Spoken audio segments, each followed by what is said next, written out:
ay ibabahagi ko po sa inyo itong matindi na pagmamakaawa ni Digong, mga kaibigan. At ano ang dahilan?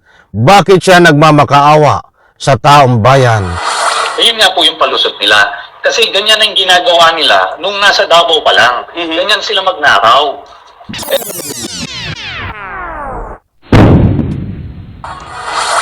Alright, welcome back to my YouTube channel. I'm Andy's Vlog. Nako, ito ho mga kaibigan, nagmamakaawa itong si Digong. At bakit ka naman nagmamakaawa, Digong? At ang sabi pa nga ni Digong, hindi kami nagnakaw, wala kaming kasalanan. Aba, ay wala palang kasalanan itong si Sara Duterte, wala palang kasalanan itong si Digong, at hindi nagnakaw ng pera ng taong bayan. Nako, ay matindi ito. Bago po ibahagi sa inyo, ay gusto ko munang hingin ang inyong panig. Naniniwala po ba kayo na walang kasalanan si Digong, walang kasalanan itong si Sara Duterte sa Republika ng Pilipinas, at hindi sila nagnakaw? In reaction, diyan sa comment section, inaanyayahan ko po kayo magbigay ng anumang public opinion. Eto, nako, bago ko po ibahagi sa inyo ang itong matinding pagmamakaawa ni Digong at kung ano ang dahilan, ay gusto ko munang ibahagi sa inyo ito, mga kaibigan. Nako, ay pakinggan nyo po, huwag nyong kaligtaan panoorin, samahan nyo po akong ika nga po suriin dahil napakarami nating matutuklasan dito na hindi nyo pa napapanood. Ito po, mga kaibigan, pakinggan po natin. Gap ng pera at gumawa ng mga peking mga resibo, lahat po yan kasangkot doon sa plunder case ng kakaharapin ni Sara Duterte. Whether magsalita siya, magpaliwanag siya o hindi, yun at yun ang kakaharapin niya. Kasi maliwanag naman saksi tayong lahat doon sa mga yung nangyaring Quadcom hearings at makikita doon na talagang binispalgo yung pera. Opo. Pero sir, yung punto, saglit lang ulit, Senator Trillanes, parinig namin lang yung kay former spokesman, Harry Roque, na parang ang dating nakakatawa na seryoso na, ano ba kayo? Di ba kayo nanonood ng mga series, halimbawa, with your indulgence, Senator Trillanes, parinig lang po namin si spokesman. Abay, napasama dito. Itong si Trillanes. I'm sorry. Itong si Roque. Ay, pakinggan nga natin kung anong sasabi ni Roque. Former spokesman Roque. Kaya nga confidential fund yan eh. Hindi yan dapat dinidiscuss. Kaya nga may mga code name, ang mga kumukuha ng confidential fund, hindi dapat makilala kung sino sila. Di ba kayo nanonood ng mga television series o kaya movies na talagang kapag ikaw ay secret na merong mission, hindi ka nagpapakilala kung sino ka? Anong tawa ko doon, Hindi ko na sana ito tatalakayin eh. Kaya lang ay may nagsendo sa akin. Tingnan niyo ang kalukuhan nito si Roque. Pati yung panunood ng TV ibibigay, gagawin bata yan para makaligtas sa kaso sa pagnanakaw ng pera ng taong bayan nitong si Sara Duterte. Gagawin mo pa kaming tanga. Huwag mo kaming igaya sa yung tagasunod. Roque. Mantakin nyo na napakinggan nyo naman sinabi niya. Ang batayan niya ay doon sa panunood ng TV. Nako. Senator Trillanes, ano pong reaction nyo doon? Ganito po, maliwanag po ang rules ng Commission on Audit. Hindi pwedeng mga bogus names ang ilalagay. Ang tatanggap, hindi pwedeng mga code names. Kailangan po mga totoong mga tao. Iba po yan dun sa intelligence funds. Yung kanila po confidential funds.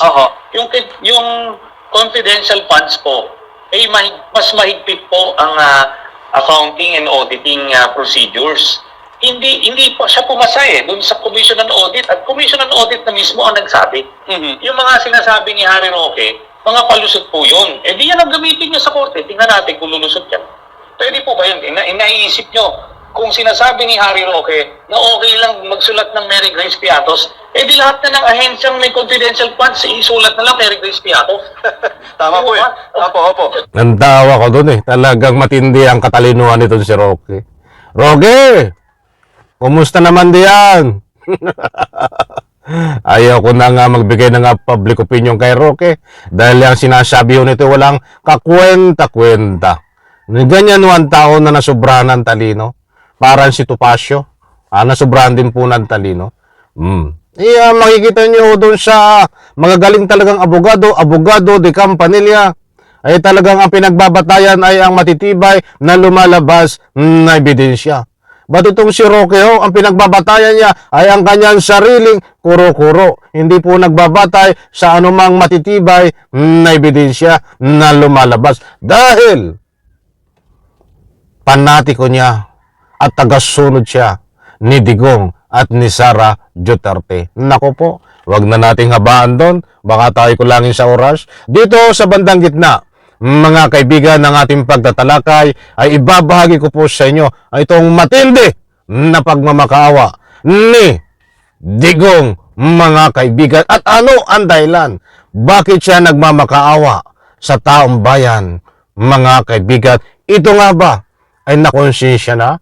Wala naman itong konsensya eh. Ganun lang kayo. Doon talaga. Ano naman tayo?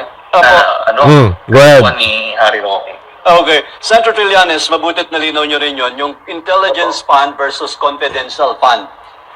Malaking bagay.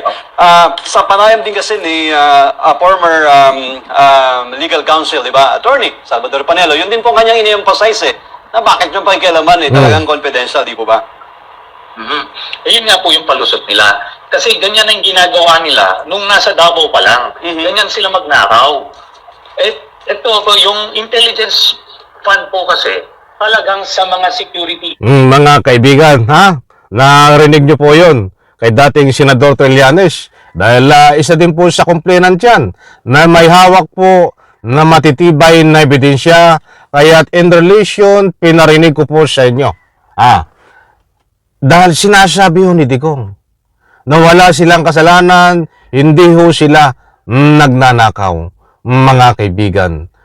Hindi nagnanakaw si Sara Duterte, walang kasalanan sa taong bayan. Hindi rin nagnanakaw itong si dating Presidente Digong.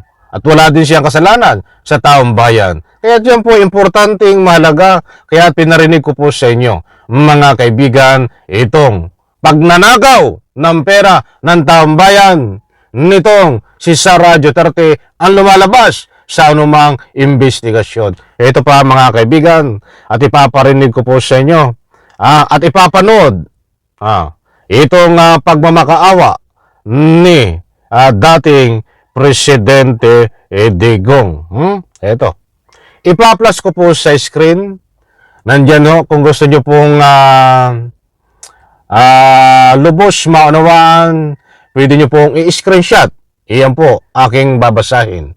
Panoorin ang vlog na ito at basahin po, nandiyan sa screen, ang katibayan ng pagmamakaawa nitong si dating Presidente Digong. Ito, tumakbo akong pagka-mayor uli, kaya umayos kayo. At ang anak ko, si Basti, ang vice mayor. Aba, ay may kasama pang pananakot, umayos kayo. Yan ang sabi ni Digong. Aba, ito. God forbid, magkasakit ako, mamamatay ako. Ayun, mamamatay daw si Digong dahil may sakit na. Nagpapaalam na. Mga kaibigan, maliwanag po diyan. Hindi ho tayo nagpapakalat ng anumang fake news. Ulitin ko. Magkasakit ako, mamamatay ako. Yan ang sabi ni Digong, kaya't nagpapaalam na, mga mahal kong taga-subaybay. Duterte pa rin ang mayor nyo. Aba, ang mayor ay Duterte pa rin. Ito pa mga kaibigan, huwag niyong iwan ang mga Duterte. Dahil ang mga Duterte, hindi kayo iniwan kailanman. Bakit nyo kami papalitan? Wala naman kaming ginawang masama sa inyo. Hindi kami nangurakot, trabaho lang lahat para sa lipunan. Nako, maliwanag po mga kaibigan, muli kong ulitin, nandyan po sa screen ang resibo na itong si Digong ay nagmamakaawa na huwag siyang iiwan. At bakit nyo naman iiwan? Dahil wala silang ginawang kasalanan, mga kaibigan, at hindi sila nangungurakot, hindi sila nagnanakaw ng pera ng taong bayan. Kasama rin ho dito ang pagmamakaawa niya sa taong bayan. Dito sa kinakaharap na impeachment complaint ni Sara Duterte, na nga po ang pinapahiwatig niya ay humihingi ng simpatiya sa taong bayan. Lumang tugtugin na yan, Digong. Bakit? Yung bang mga kinitil ang buhay sa pamamagitan ng iyong utos na magtanim kasama si Bato ng mga ebidensya ang iyong pinakulong na walang kasalanan, at syempre ang mga kinitil na damay dito sa piki na tukhang na kayo pala naman ang dapat itukhang. Naawa ba kayo doon sa mga tumataas ang kamay na mga walang kasalanan, binawian nyo ng buhay, na ngayon ay nandiyan sa sementeryo ang kanilang bangkay na humingi ng hustisya, sumisigaw kasama ang kanilang mga kaanak? Naawa ka ba? Bagkos ngayon, dito sinasabi mo na dapat huwag kayong iiwan. Walang maniniwala sa inyo. Only ang iyong tagasunod lang ang maniniwala sa iyo. Nako po. Okay, alright. Maraming salamat. Pagpalain po tayo lahat. Sabay-sabay po nating i-like ang video na ito. Diyan po sa comment section, inaanyayahan ko po kayo magbigay ng anumang public opinion. Bye-bye. Palakpakan.